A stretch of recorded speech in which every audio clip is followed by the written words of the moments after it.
Jamie, it's finished Southport 0, Leamington 2. Disappointing result. Your overall thoughts on the game? Yeah, frustrated again. I've been giving the lads some credit over how we've responded after Radcliffe's game.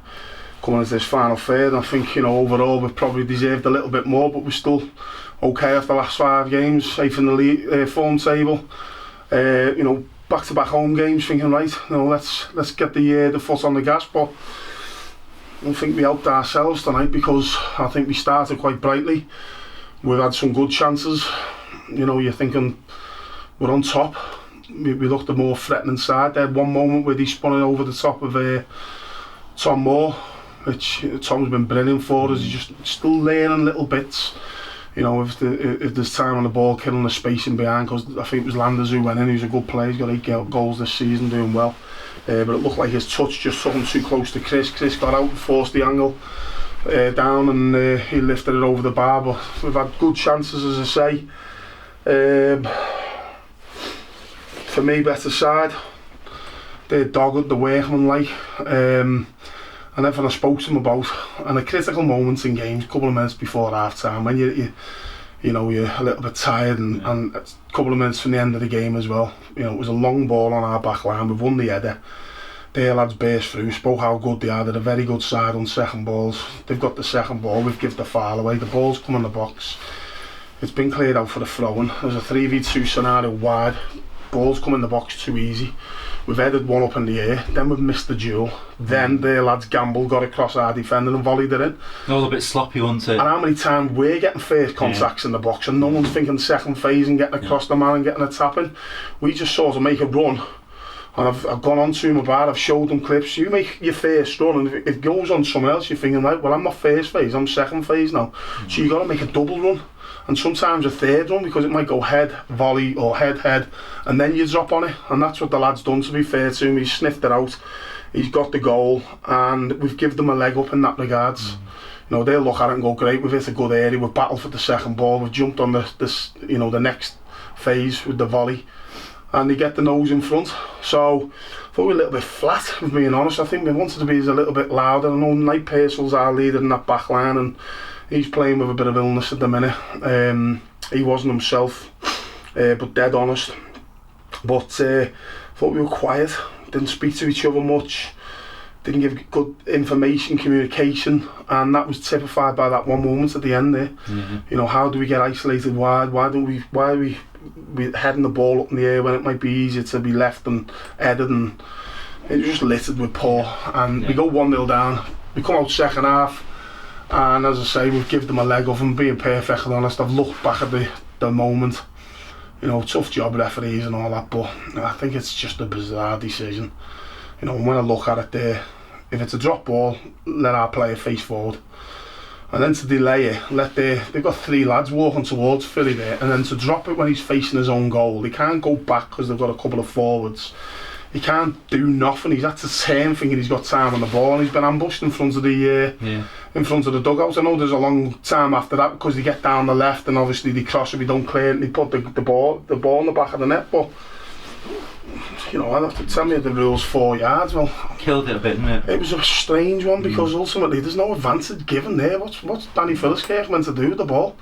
He can't play anywhere. He's just trapped, and they've jumped on and took the ball from him. So yeah, we've given him a leg up. I think that one probably is a leg up. And we often puffed, but we said at half time, you've got to take your chances. We've had chances to go in the lead tonight. We've had chances to get back even at 2-0 to get back to 2-1. Danny Lloyd's probably easier to score. So yeah, we've often puffed and created little bits and created opportunities, and if you get back on level terms, or certainly back to 2-1, it could have been a different story. But we give him a leg up. Refereeing decision for the second one, in my opinion, and then obviously we haven't put the ball in the back of the net to get ourselves back in the game. We tried everything with subs and that, but it's a disappointing night because I thought we're looking alright of late. We've had some good results. Last time out here, last time away on Saturday, we've won recently as well. We had luck against Brackley, we're looking okay, and then we've just, I said to the lads there, that's a game where, we should be taking something from, if I'm being perfectly honest. I like Leamington, I love Paul, And there's our teammate of mine who are in the dugout, and they get a great response from their team. They're energetic, they battle, they compete. But we're at home, they don't travel particularly well. Yeah. We've had opportunities to go 1-0 up, 2-0 up even. You don't take them, get the kick in the where it hurts right on half time, and then obviously a bit of a bizarre moment with the drop ball, and then we're right behind the 8 ball, but we kept plugging away, kept working hard, created opportunities, just couldn't get that all important goal to get us back in the game. So very, very disappointed and frustrated, but that's life. You don't always get what you're given, and we've got to move on quickly. How is everyone? Never known anything like it, have we? No, and let's be honest, you know, this time of the year, weather changes over the last couple of months, pitches change, every pitches, we train on an Arsenal turf. That's not to make excuses, it's the same. You know, Tottenham have had issues all year, Arsenal have had issues at the top end of the, you know, and we're way down in the Conference North. So, or National League North, we've got Jack Stafford who's gone out on loan and he's got an injury. Oh gosh. We've got Jack Dorr who's got a bit of an injury, Sam Minnie who's got an injury, Matty Thompson who's been struggling with his Achilles, obviously Keane and Flowers. Got Burgess and Morgan back tonight, which is great.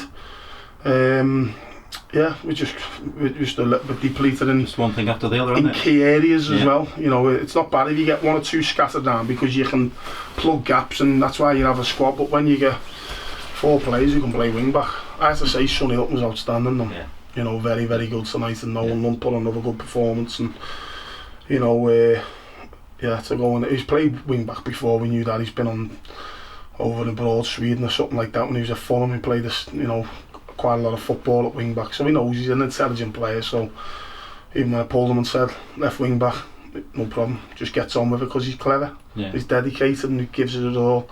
I thought he did very well. He was a bright spark for us tonight. So we'll just have a head count on Thursday. That's what it's like every game now, a bit of illness knocking down with, you know. So it is what it is. We gave them last week off, which I think was the right decision because we did have quite a few ill, but thankfully we got 1 or 2 back, and that's been struggling. Tony Macmillan, obviously we've had 1 or 2, Danny Lloyd, Morgan, Burgess, all 3 of them have been on antibiotics. So yeah, it is what it is. You can't do nothing about it. You bearing up? I'm bearing up. Don't feel great myself, to be perfectly honest, but you just got to keep going, and I'm not the one running around on the pitch. I'm not like barking orders on and all that, so you know, we've just got to come have a good head count Thursday, good recovery, re-energise. You know, the games are coming thick and fast. I've been flat out, and it's going to continue to be flat out, and even more so if we get through the county cups. We could be Saturday, Tuesday right up to the end of the season, so we've got to embrace it and get on with it, and hopefully get 1 or 2 bodies back, and you know, waves are freshen things up. We're playing a full-time club on Saturday, no game tonight, so it'll be another tough game, but as always one that we'll embrace and hopefully go and take something from. Brilliant, thanks Jim.